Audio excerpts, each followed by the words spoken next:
नमस्कार दोस्तों। तो आज क्लास 10th क्लास के लिए हम लोग महत्तम समावर्तक और लघुत्तम समावर्तक सीखेंगे, यानी एचसीएफ और एलसीएम सीखेंगे।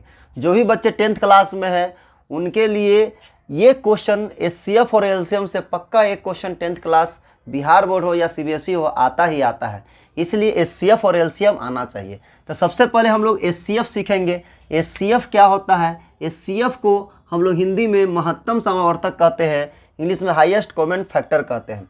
तो इसको अच्छा से सीखेंगे। तो ध्यान देखना, यहाँ पर महत्तम समावर्तक मतलब इसको शॉर्ट में हम लोग मसा भी कहते हैं, हिंदी में क्या कहते हैं? मसा कहते हैं। एचसीएफ कहते हैं, इसका फुल फॉर्म हुआ महत्तम समावर्तक। अब ध्यान देखो मसा कैसे निकलता है। तो मसा निकालने का 3 तरीका है, ठीक है। तो सबसे पहला तरीका हम लोग सीखेंगे मसा निकालने का, वो सबसे इम्पोर्टेंट है भाग विधि से। किस विधि से? भाग विधि से। भाग विधि से मसा कैसे निकलता है? और अगर भाग विधि अगर आपको आता है तो दूसरा तरीका है यहाँ पर यूक्लिड एल्गोरिदम के फॉर्मूला से। यूक्लिड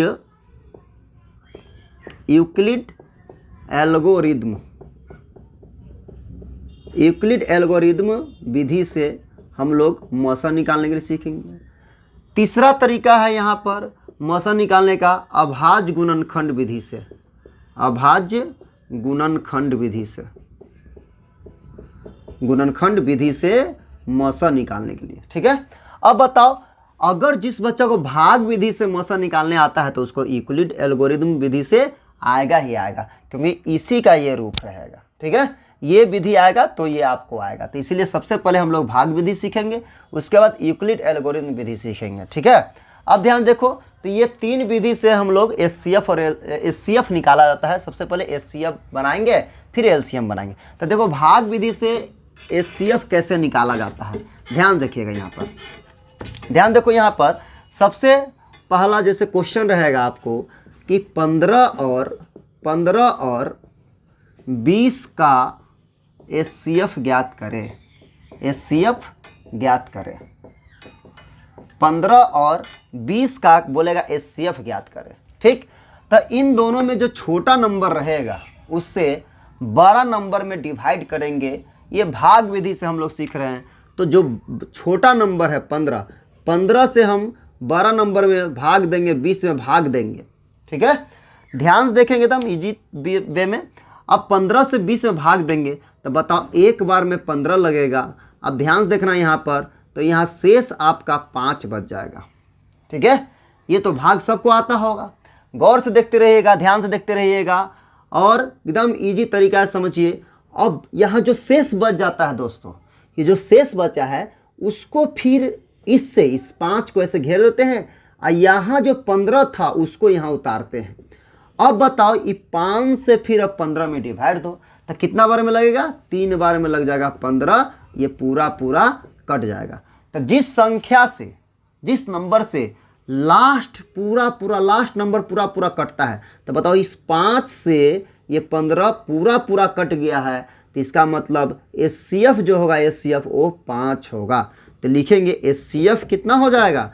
तो एचसीएफ को मसा भी कहते हैं हिंदी में। मसा जो हो जाएगा 5 हो जाएगा, यानी 5 हो जाएगा। मसा क्या कहलाता है? महत्तम समावर्तक क्या कहलाता है? महत्तम समावर्तक कहते हैं कि वैसा हाईएस्ट नंबर, वैसा बड़ी से बड़ी संख्या जो 15 और 20 दोनों को काट दे। तो 15 वह बड़ी संख्या है जो 5 वह बड़ी संख्या है जो 15 और 20 दोनों को काट देगा। 5 से बड़ा और कोई संख्या नहीं है जो 15 को भी काटे और 20 को भी काटे। आज तक कोई भी नंबर 5 से बड़ा नहीं बना है जो 15 और 20 को दोनों को काटता हो, ठीक है। अब ध्यान देखिए यहाँ पर, जैसे यहाँ क्वेश्चन दे दिया 15 और 20 का एचसीएफ निकालने के लिए भाग विधि से। दूसरा क्वेश्चन आपको दे देगा यहाँ पर 135 और 110 का एचसीएफ और एलसीएम निकालने के, एचसीएफ निकालने के भाग विधि से, ठीक है। तो इन दोनों में देखेंगे बड़ा नंबर, छोटा नंबर कौन है? तो 110 छोटा नंबर है। तो 110 से हम भाग देंगे किस में? 135 में। एक बार में लग जाएगा 110। ध्यान से देखते रहिएगा। अब घटाएंगे, 5 में से 0 घटेगा 5, 3 में से 1 घटेगा 2, ये 1 1 कट गया। ठीक, दिक्कत। अब बताओ यहाँ पर 25 बच गया है, 25 को घेर दीजिए ऐसे, और यहाँ जो 110 है 110 उतार दीजिए। अब बताओ यहाँ 25 चौके 100, 4 बार में 100 लगेगा, बच जाएगा कितना, 10 बच जाएगा, 0 1 कट गया, 10 बच गया। ठीक है, अब बताओ 10 बच गया, अभी पूरा पूरा नहीं कटा है, जब तक पूरा पूरा नहीं कटेगा काटते जाएंगे। अब 10 को ऐसे घेर दीजिए, अब 25 यहाँ उतारिए। अब बताओ ये कितना बार में लगेगा, तो 2 बार में लगेगा, आपका 20 लगेगा 2 बार में। अब 2 बार में 20 लग गया, 5 बच गया। ठीक, अभी भी नहीं पूरा पूरा कटा है। अब 5 को ऐसे घेर दीजिए और यहाँ 10 उतार दीजिए।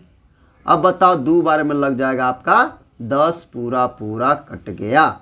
लास्ट किससे कटा है पूरा पूरा, 5 से, यानी HCF जो होगा 5 होगा। हमेशा 5 ही HCF नहीं आता है, अलग अलग भी नंबर आता है। तो पहले बताइए HCF समझने में भाग विधि से किसी को दिक्कत? चलिए एक और समझ लीजिए, ध्यान देखिए, यहाँ पर HCF भाग विधि से सीख रहे हैं, एक और सीख लेंगे। यहाँ पर ध्यान देखेंगे, यहाँ पर आपसे बोलेगा 120 और 130 का HCF निकालने के लिए, HCF निकालना 120 और 130 का।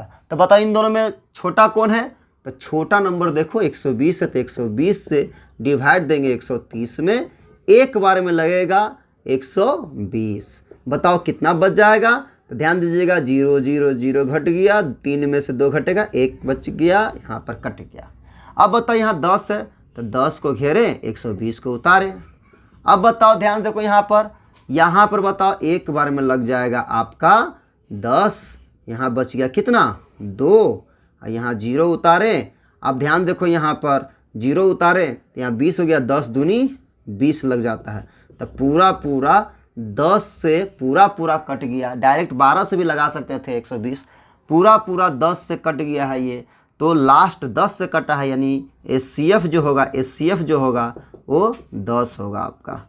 ठीक है, तो हमको नहीं लगता है कि भाग विधि से कोई भी क्वेश्चन HCF का छूटना चाहिए। क्या हुआ भाई?